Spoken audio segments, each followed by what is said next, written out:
Hey guys, what's up? Welcome to another episode of Dropkick SoCal.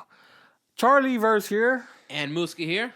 So this week we're talking about Survivor Series. Yeah, It's coming up, Yeah, it's coming up from the time we're recording this. or it has already passed. Probably no. We're gonna try it, man. So my disclaimer. Depends on Muski. Yeah. So my disclaimer, guys. We're gonna try to upload this as much as we can. Again, I guess it wouldn't be a big deal if it's after Survivor Series. We want to try to do it before, but again, disclaimer. I'm a little bit in a rush, so if this sounds not to the typical quality, Crappy. exactly, crappy. Okay, no, you're not gonna hear those plosives, that's for sure. But yeah, guys, if you bear with us on this, again, it won't be that bad. Hopefully, It won't be that bad. it won't. All right. But yeah, just little disclaimer there, guys. I hope it's not as bad sounding as it usually does. But with that out of the way, yeah, man, favorite Survivor Series, moments, matches, whatever. Yeah, it's on the horizon, so I'm gonna go first, right? Keep in mind, when I started watching wrestling, it was during the 98, 99 time. Ooh, Attitude Era. Yeah. So I got a part of it. I didn't catch the whole thing, but I caught part of it. And you would think my favorite match is from that time. No. It's from supposedly the end of the Attitude Era, but at the same time, the start of the Ruthless Aggression Era. 2002, give or take? 2001, 2002. Yeah, that's where they started the invasion kind of thing. I should have mentioned that. Never mind. Yeah. Sorry. Okay, so the first one, I'm going to call it, was the invasion angle. Oh. The winner takes all. Oh, shit. Okay. WCW, ECW versus WWE or WWF, whatever you want to call it. There we go. Which was a badass match. Because you had the best of the best.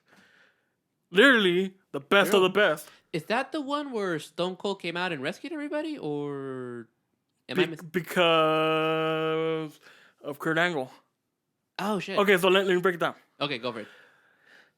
As best as I can remember. No problem. Because on I would say SmackDown, but it's on WWE, it was The Rock, Kane, Undertaker, Chris Jericho, and I can't remember the last asshole. I can't remember. No problem. Keep going. Chris Jericho, yeah, something like that. Mm-hmm. And on the ECW, WCW, it was Kurt Angle, Stone Cold, Booker T, Rob Van Dam, and Shane McMahon. Obviously Shane's gonna get involved. Gotcha. Oh, the other fool was Big Show. Oh, Big Show. Okay. I couldn't remember on what side he was. Gotcha. So, so basically it was back and forth. It was a cool match. It's cool, and it got annoying because Shane kept jumping in to save one of his teammates. Right. And I'm like, yeah, but I'm like, I get it's part of the storyline. Yeah. Greatest wrestler in the world. Which is funny how he got eliminated. Because they put hands on him. Like, oh, yeah. Yeah, there we go. And then especially at that time, everybody hated Shane. Like, I think we still do. I mean, storyline-wise. Okay, yeah. Because at that time, people still liked him because he was different than Vince. Well, yeah. Because he wasn't as involved as whatever. Right. So, keep in mind, it was cool to see because, obviously you had everybody. To me, my favorite wrestler that were there from each side was Chris Jericho and Rob Van Dam. And it's funny that Chris Jericho was the one who almost cost WWE the match. Because he got eliminated, then he gets mad because he still had a beef with The Rock. So he goes and hits him or tries to hit him. Yeah, he hits him, then he comes back because he kicked out. Undertaker comes back out from the locker room and is like, nah, dog, like, you're going to go home. Like, we ain't doing this. Just because you have personal beef with him isn't going to cost us our jobs and whatever. But at the end of the whole thing, Stone Cold comes. Even though he got eliminated, he came and saved WWE. Right. He did, okay. Yeah. And I always wondered why he did that. It's like because he prefers to mess with Vince at any moment because he knows Vince. That's his Right. whole beef throughout his whole career was That with defined Vince. the Attitude Era, man. You know, Right? that defined the Attitude Era, and I'm like, dog, that's tight. Yeah, there you go. I loved it. Because especially the whole build up to it, because it was what, almost a year? I think so, yeah. The only storyline in WWE that lasted more than a year? That's weird to say nowadays. Oh my god, because now it lasts what, 2-3 months and it goes to a different storyline. There's no different storyline. And that was a year. The only thing that's more surprising is the Usos and Roman Reigns having a long Yeah. title reign. That's the only thing like, oh shit. Doesn't happen that often. Even on SmackDown, they were talking about it like, this hasn't been done in 34 years. Yeah. Because it's, it changed hands so often. Yeah. Currently, right now, Roman's still at like 800 days or something. And so is the Usos. Yeah, yeah. They're Which- like 500 or something. I don't know, 6. Keep going. Nah, something like that. But, so, it was, the build-up, it was cool to it. And then that's when they brought in the different titles. So it wasn't just the Intercontinental. That's when you saw the U.S. title. You saw the WCW tag team titles. You saw the what do you call it? The 10 pounds of gold, the big gold belt. Big Goldie. I love that title. It was, dude. It was simplistic yet beautiful. Me too, man. I love that title. Yeah. I mean, it always looked more. To which recently, sorry to cut you off. No problem. Recently, Brodus Clay won that title Oh, did he? in NWA. I've heard about it. Oh, no way. So they didn't fully retire that belt. They moved it over to what? NWA? No, NWA is the original. Oh, really? That's why. NWA So- WCW So thing, check right? this out, right? Right? NWA is the parent company Right. of- WCW. of right? anything. Anything. Wrestling company. Because remember, WWE used to be part of them in a way back in the day. So when they made their championship, it looked exactly like the big gold belt. So then they started changing it and changing it and changing it to make it their own. TNA was part of it. That's Right. why the first championship looked like the big gold belt. That's why they kept changing it and changing it and changing it. ECW, same thing. The only one that wasn't part of it is AEW, but they made their belt look super similar to the. Exactly. But Brodus Clay just recently won it. Yeah, congrats. man. Is With- he still called Brodus Clay? No, it's called Tyrus. Okay, yeah, that's cooler. But I'm saying Brodus Clay because that's how I know him. Yeah, you know? same. But that's when you first met that title, and I'm like, I love that title. Cool. I prefer that more than the current WWE, more than the Universal Championship. Big W. That's what I call the current belt. I prefer the big Goldie. Big old Goldie, man. If I can, and I know it's what do you call it? Shooting for a lot. I would buy a replica of that one Go for it, man. if I could find it. Hey, go for it. You gotta go to all those special wrestling stores, all that stuff. We'll find y'all. Cause dude, I love that one. Nice. Okay, so there's that one. Next one. Now the next one. Because speaking of Big Goldie, Oh, all right. this match was for Big Goldie. All right. What was it? Elimination Chamber, The first one ever? the first one, Sweet. which I love to this day. I know it's hell to go through. Well, yeah, the bumps and stuff with the steel. Steel, and it was like the original one. It was nobody knew what they were expecting from it. People got injured. People Yeah. bled. Yeah, it's true. But it ended a feud with Shawn and Triple H. It kind of It fueled it more fueled it, yeah. because when it ended was like after they added Chris Benoit to it. Right, 2004. Yeah, and then it starts to simmer, like slow down until like 2006. That's when they like reunited and Right, shit. DX reunion. Which I'm like, all right, but I prefer everybody else in DX than just them two. But, I get you. You know. But yeah, it was cool because they made it seem like Big Goldie was like legit shit. Cause it is legit shit. It is. It's got Be- history. Cause dude, if you actually look it up, when you type it in like the for that title, they'll give you the whole map of the history, and it goes into NWA, goes into All the champions and stuff. everything, and you're like, oh shit! So this has a name. That's what I'm saying. The only one that doesn't is the AW one, Oh, it's brand new, you know. but because they weren't associated with NWA, Right. so it has like no history to it. Well, give it some years, man. Give it some years. Well, hopefully, Yeah. So, but yeah, but with that match, it was so cool because that's when you saw Chris Jericho come out to, I don't know if it was his band when he was singing. They were singing "King of the World." That was his Fozzy, right? Fozzy. Yeah. They rock, by the way. Yeah, and that's when I first heard that he could sing. Yeah. I feel you, man. Because that's where I'm like, I always liked him as a singer. And I even more as a wrestler, but I just didn't know he was a singer though at that time. Yeah, that's what I dug about Jericho too, man. He's doing both. He rocks and he freaking slams. And I knew when he was in early '90s, not early '90s, late '90s, Attitude Era, when he would come out to The Rock and he would talk shit to The Rock. His debut. And then he would talk shit, and then he would say, "Cause I'm the Ayatollah of rock and roller." Hell yeah. And I would love that shit. And I would love that shit. And so when I saw all of that, because even though by that time, he I don't know what gimmick it was, but it wasn't Raw's War no more. It was something else. But when you saw all these characters together in the Elimination Chamber, you're like, oh, shit.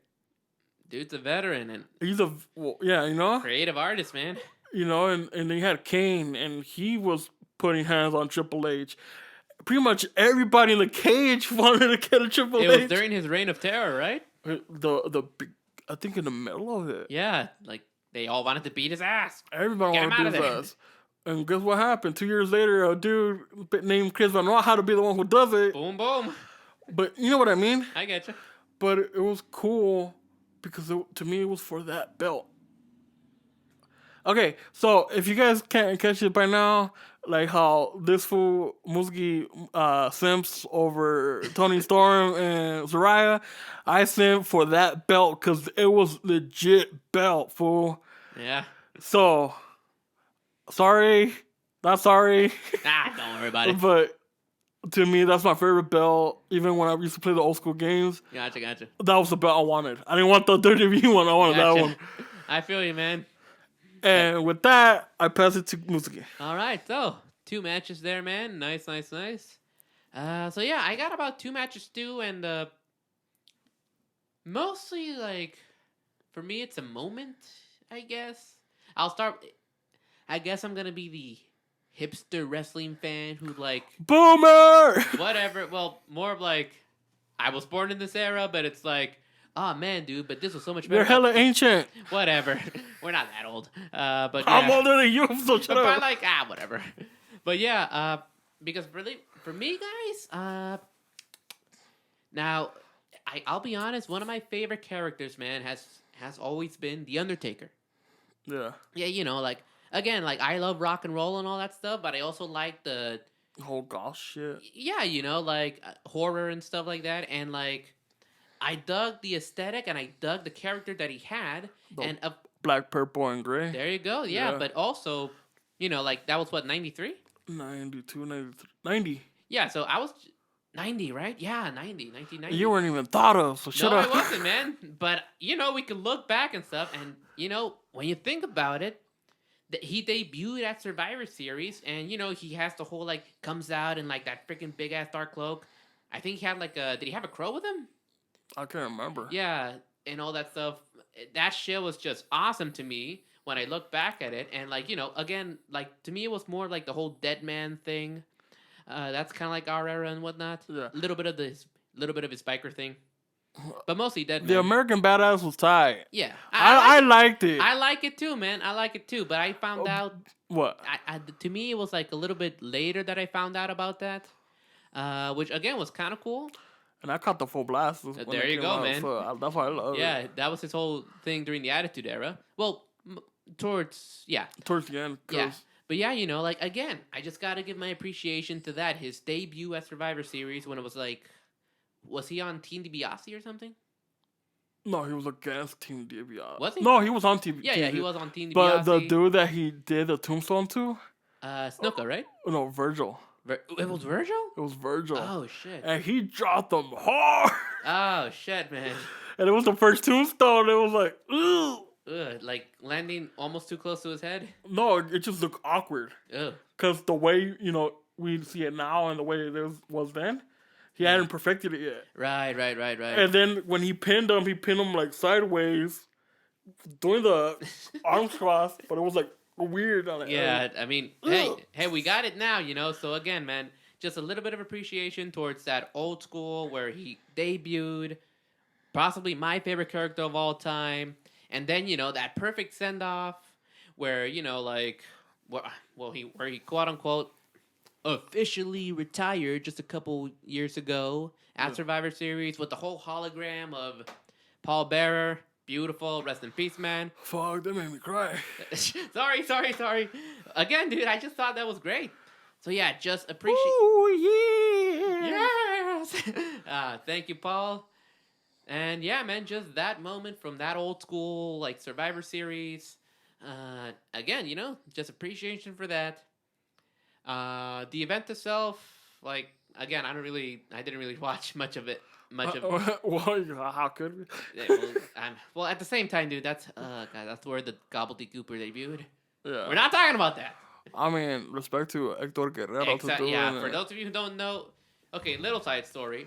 When Undertaker, Mark Calloway, real name, was like finally like they gave him the call. Hey man, you could come work with us. He was worried that like, I know you guys are doing this egg thing. Oh man, am I gonna be a huge chicken? And like shave my head. Exactly. He did not, luckily. And again, like I've mentioned before, McMahon has had like just huge hits and huge moments, man. That was not a hit.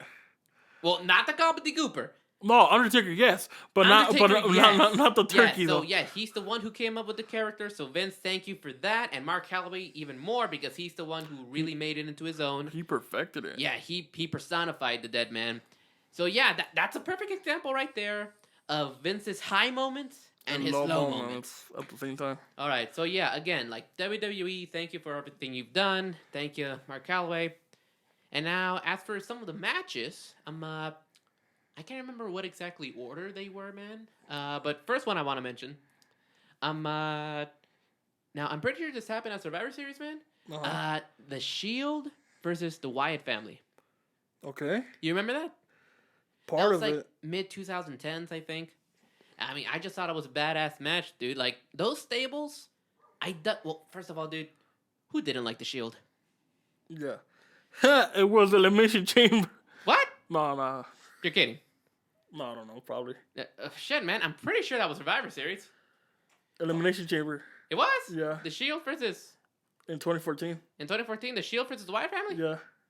Shit, was it Elimination? Yeah. Shit, man. I couldn't remember. Well, shit. That kind of... Well, that goes out the window. That goes out the window. All right. Could have sworn that was Survivor Series. All right. Whatever. I guess I'll talk about... Keep it rolling. Yeah, whatever, man. Again, still, Shield, they were still pretty awesome. Wyatt family, still pretty awesome. But let's see here. All right, so that technically can't count. But yeah, guys, if you haven't seen that Bray Wyatt family versus the Shield match, I guess now at Elimination Chamber, check it out because it's pretty damn good. All right, so again, can't count that one. But my next one, this one I do remember it being at Survivor Series, man. Now, I believe 2014, it was like Team Cena versus Team Authority. Oh, we're... Not yet. Don't say it yet. But here's the thing. Yeah, so you remember how he said... Hold on. Remember how he said, like, McMahon and Austin personified that whole, like, Attitude Era? Yeah. They've had... WWE has had moments where they kind of try to bring that back again. Bring that back, but in a new generation. New generation, different authority figures. You know, in this case, like the McMahons and Helmsley, like Triple H and stuff, which they were good too. You know, I mean, not really. Not at the level of Stone Cold Steve Austin and McMahon. Because honestly, you just can't replicate that. No, you can't. I mean, yeah, you know, but you know they put in a lot of hard work and the whole like we're taking over and stuff, but the superstars want to fight back too, and it's like, I could dig that, and it led to a pretty good match, to be honest. You know, like Take Control, or the Authority leaves WWE, which but they came back eventually. Like, Yeah, so, whatever. But yeah, you know, man, like I thought it was good, like suspenseful, because you know, like it was down to like, and they were kind of pushing Dolph Ziggler. Appreciation to Dolph Ziggler for being such a huge like worker all these years, man. Like it was like he was the last guy against like 3, I think. He was able to eliminate 2 of them. Yeah. And I think the ending was him and Seth Rollins. And here's why it's one of the biggest moments I ever remember, man. So it's coming close, and then I think there's a referee bump, if I remember. Triple H gets in, he pedigrees Ziggler. He wants to get Rollins on top of him, and then you see like these flashing lights. Bro! We never thought it could happen, but it did. That was the first debut of Sting on WWE. Yeah. Dude, that was, to me, that was, what the fuck? Wow, you know, just wow. Dude, and that's like he withhold like 13 years? Yeah, because, you know, like when WCW got bought out by WWF back in the day, he won the TNA. Well, not directly, but... Right, not directly. But he opted not to get bought out. Exactly. And, you know, like, again, like, if he didn't want to, like, all right, cool. But, you know, it was just such a big moment to finally see. It was a big deal. Yeah, and, like, to see him, like, approach the ring with his gear and his bat, and he had little, like, stare-off with Triple H. Which led to a bad WrestleMania match. No, don't talk about that. No, that's the last thing we want to... It was a shitty-ass match. No. It was a shitty-ass match. We're here to talk about Survivor Series. Anywho. But yeah, and then he fucking Scorpion death drops him, puts Ziggler on top of Rollins. At the precise moment, the referee gets back. Team WWE wins. But just seeing Sting make his debut, man, was fucking intense. That was tight. That was my fucking god, man. That's really, like, you know, for me, it was not just the match was good. I mean, you had people like Dolph Ziggler, Cena. This was before, you know, we know him now. Ryback was even in it. Yeah. Seth Rollins, of course. Brody Lee. I mean, rest in peace, man. Yeah, and Big Show, veteran there, doing... I think he double-crossed them or some shit. He double-crossed the Authority? Yeah, Mark Henry, another veteran there. Yeah. I think he got eliminated right away, right? I can't remember. I think so. Like, he got knocked out by the Big Show, if I remember correctly. But, yeah, man. But, again, that was a good match. Good, like, suspense there. Good storyline drama. But, again, man, just that moment, whether you were into the whole Authority thing or not, you gotta admit that seeing Sting finally arrive in WWE was just... It was what it was. It was huge, man. To me, that was just huge. Yeah. Because you had that one, right? Mm-hmm. And, like, if we're talking about something more recent... Like what? My favorite match was the NXT versus Raw versus SmackDown. NXT Raw. Yeah. Dude, okay, we all gotta love that one. Where they hella pushed NXT. Hell, because finally, you know, dude, let's be honest. Like, they deserved it. Yes, because, dude, during the mid-2000s, I don't know, man, there were, again, WWE main rosters had its moments, but that's when we all hated Roman Reigns and stuff, and... I mean, we still do. Well, y'all don't. I still do. In a better way, because he's finally turned him heel. Yeah, I still do, so again, ha ha ha ha ha. Yeah, okay, whatever. But yeah, again, like, WWE just had, again, moments, but again, they weren't really, like, But the substitute for that was NXT. Like, yeah, you know the whole joke. It went from being the game show to being the games show. Yeah. I love that shit, man. I didn't come up with that one, just so you know. Okay. Cultaholic. Shoutouts. Okay. But yeah, you know, man, I mean, like, they put, like, actual workers from the indie scenes and stuff who actually put in a lot of work and great storylines. Triple H knows what he's doing because, like you said it before, he's got the perspective business-wise, but also as a wrestler. Yeah. And that's what, hate to say it, that's what AEW needs. So far, yeah. But we're not talking about AEW. No, we're not. But yeah, that's what WWE is going through right now. Because now there's a perspective from a wrestler's side. Exactly. So like now you know what's going on. Mm-hmm. And yeah, but that was a cool ass match. That's where like I first saw Keith Lee.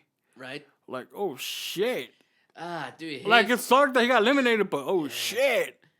His work rate, man. He's a beast. yes, he is, man. He's glorious. Yeah. Yeah, fuck Oh, yeah, but no, that's definitely one to watch, guys. It's only Hey, thank you, Dusty.